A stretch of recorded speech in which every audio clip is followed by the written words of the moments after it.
જાજુ મથે માનવી ત્યારે વીઘો માંડ પવાય, રઘુવીર રીજે રાજડા ત્યારે નવખંડ લીલો થાય.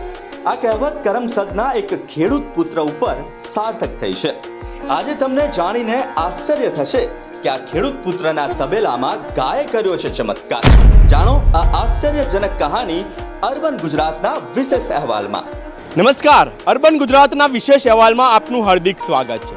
દર્શક મિત્રો, આજે એક એવી જગ્યા પર તમને મુલાકાત કરાવીએ છીએ કે મૂળ કરમસદના વતની અને ખૂબ જ મોટા ગૌપ્રેમી અને સાથે જ આણંદ લોકસભાના પૂર્વ સાંસદ અને ગુજરાત સરકારના પૂર્વ મંત્રી દિલીપ પટેલના તબેલામાં. દિલીપ પટેલના તબેલાની અંદર 61 જેટલી ગાયો વસવાટ કરે છે અને ત્યાં આગળ એક આજે આશ્ચર્યજનક કિસ્સો અત્યારે સામે આવ્યો છે. 1 વર્ષની ગાય કે જે અત્યારે પણ ત્યાંના માના ધાવણ પર જીવે છે અને હજુ ગાય બંધાઈ નથી અને તે પહેલાં જ અત્યારે તે ગાય દૂધ આપતી થઈ ગઈ છે. આવો જાણીએ આજે આ ગાય વિશે અને તેનું હુલામણું નામ છે પરી. આમ તો સક્રિય રાજકારણ સાથે સંકળાયેલા છે અને સાથે જ તેઓ પશુ પ્રેમી પણ છે. તેઓ પશુ પ્રેમી પણ એટલા છે જેઓએ 2002 થી ગાયો રાખવાની શરૂ કરી, જે સમયે 5 ગાયોથી શરૂઆત કરી હતી. ત્યારબાદ ધીમે ધીમે તબેલાનું વિસ્તરણ થતા હાલ 61 જેટલી ગાયોનો તબેલો સાચવવા લાગ્યા છે. દિલીપભાઈ અને તેમનો પરિવાર, જેમાં 2 પ્રકારની ગાયો છે, એક છે ગીર ગાય અને બીજી છે HF ગાય. આજે જોગાનું જોગ તેમના તબેલામાં એક એવો કિસ્સો બન્યો કે જાણીને તબેલામાં રહેતા માણસો પણ આશ્ચર્યમાં મુકાઈ ગયા. સમગ્ર વિગતે વાત કરીએ તો કોઈ પણ ગાય હોય તે 3 વર્ષે દૂધ આપતી હોય છે, પછી ક્યાંક તેના ખોરાક ઉપર પણ આધાર રહેતો હોય છે અને ઓછામાં ઓછી 2 થી 2.5 વર્ષે ગાય દૂધ આપે છે. દિલીપભાઈના તબેલામાં રહેલી ગીર ગાય, જેને હુલામણા નામથી પરી કહે છે, હજી તો આ પરીને જન્મને 11 મહિના જેટલો જ સમય થયો છે અને ગાય બંધાઈ પણ નથી. તે પહેલા જ આજે આ ગાયે દૂધ આપતા સૌ કોઈ આશ્ચર્યમાં મુકાઈ ગયા છે. સમગ્ર વિગતે વાત કરીએ તો કોઈ પણ ગાય હોય તે 3 વર્ષે દૂધ આપતી હોય છે, પછી ક્યાંક ને ક્યાંક તેના ખોરાક ઉપર પણ આધાર રહેતો હોય છે અને ઓછામાં ઓછા 2 થી 2.5 વર્ષે ગાય દૂધ આપે છે. દિલીપભાઈના તબેલામાં રહેલી ગીર ગાય અને એમાં પણ પરી, કે જેને તેઓ હુલામણા નામથી પરી બોલાવે છે, હજી તો તેને જન્મ થઈ 11 મહિના જેટલો જ સમય થયો છે અને તે ગાય બંધાઈ પણ નથી. તે પહેલા જ આજે આ પરીએ એટલે કે આ ગાયે દૂધ આપતા સૌ કોઈ આશ્ચર્યમાં મુકાઈ ગયા છે.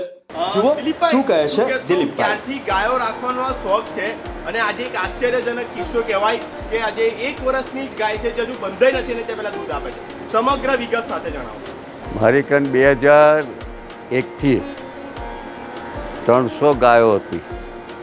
300 ગાયો કોરોનાના ટાઈમમાં મારે ત્યાં માણસો આવતા હતા એ આવી ના શક્યા, એટલે મેં પછી મંદિરોમાં બધાને મફત આપી દીધી. ખાલી મેં તે ઘડીએ મારી કને 41 ગાય ગીર રાખેલી અને થોડી ગીરમાંથી હતી. એની અત્યારે મારી કને 61-62 ગાયો છે અને એમાંની આ એક મારી કને પરી ગાય છે, વાછડી છે પરી. એની માને આજે પણ ધાવે છે અને આજે કુદરતી એને દૂધ આપવાનું ઓર્ડર બાવલું મૂકી દીધું છે અને મારા માણસોનો ફોન આવ્યો કે પરી દૂધ આપતી થઈ છે. એટલે હું જોયો અને હું આજે જોવા આવ્યો તો દૂધ આપે છે આ પરી વાછડી. હજુ 1 વર્ષની જ છે પરી. આને શું માનો છો તમે? ભગવાનની કંઈક કૃપા હોય તો જ આવું થાય. વર્ષની વાછડી દૂધ બાવલું મૂકે દૂધનું, એ કુદરતની કરાવ છે. આગળ શું પ્લાન છે કે કેવા પ્રકારે આ ગાયોને હજુ પણ સાચવશો, કેવી રીતના? ગાયો તો મેં ના કહ્યું, મારી કન 300 ખાલી ગીર ગાય હતી. કોરોનાની અંદર મારો સ્ટાફ આવ્યો નહીં એટલે મારો સન બ્રિજેશભાઈ સવારમાં 3:30 વાગે ઉઠી અને ફેક્ટરીના માણસો સાથે દોવા માટે આવવું પડતું હતું.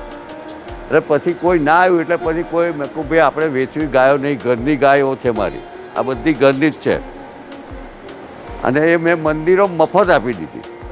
સંતરામ મંદિર, સ્વામિનારાયણ મંદિર બધે મેં મફત આપી દીધી. મહાદેવમાં આપી દીધી.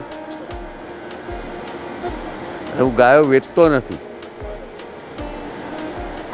એટલે આ મારી પરી ગાય છે. તમને જુઓ કે આજે એનું ઓર્ડર મુકાઈ ગયું છે અહીંથી તમને ખ્યાલ આવશે. આવો આ બાજુ. ભાઈ તું દૂધ કાઢ.